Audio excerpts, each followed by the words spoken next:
नमस्कार. मी राजेश कोगणूरकर, सामाजिक कार्यकर्ता आहे. गेल्या 15 वर्षापासून भारतीय जनता पार्टीचं मी काम करत होतो.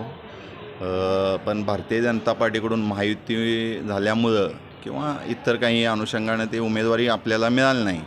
तर मी काय केलं, माझ्या पत्नीचा सोनाली राजेश कोगणूरकर आणि माझा स्वतःचा राजेश बापूराव कोगणूरकर असे दोन्ही अर्ज भरलेले आहेत. दोन्ही अर्ज आज छाननीमध्ये फायनल झालेले आहेत.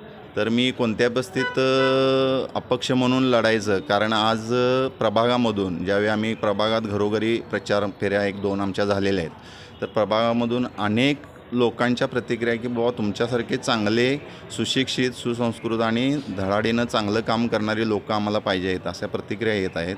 आणि त्या अनुषंगाने मी अनेक लोकांशी, म्हणजे आता आजसुद्धा मी सकाळी जवळजवळ 200 लोकांना भेटलो असेल. म्हणजे अशा पद्धतीनं आमच्या भेटीगाठी वगैरे चालू आहेत आणि लोकांच्या छान प्रतिक्रिया आहेत.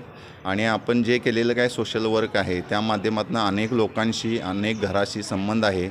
कुठल्याही अडीअडचणीला आम्ही धावून जाणारा एक तळागाळातला सामान्य कार्यकर्ता आहे. त्या अनुषंगानं 100% खात्री आहे की मला यश हे मिळणारच.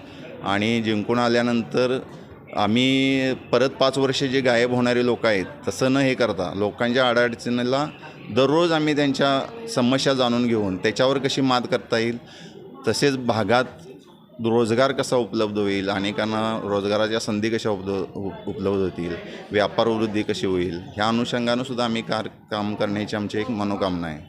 तर ह्या पद्धतीनं आम्हाला लोकांनी पण संधी द्यावी अशी आमची एक धारणा आहे आणि 100% तसं यश येईल ही खात्री धरून आम्ही त्या पद्धतीनं लढण्याचं ठरवलेलं आहे. धन्यवाद.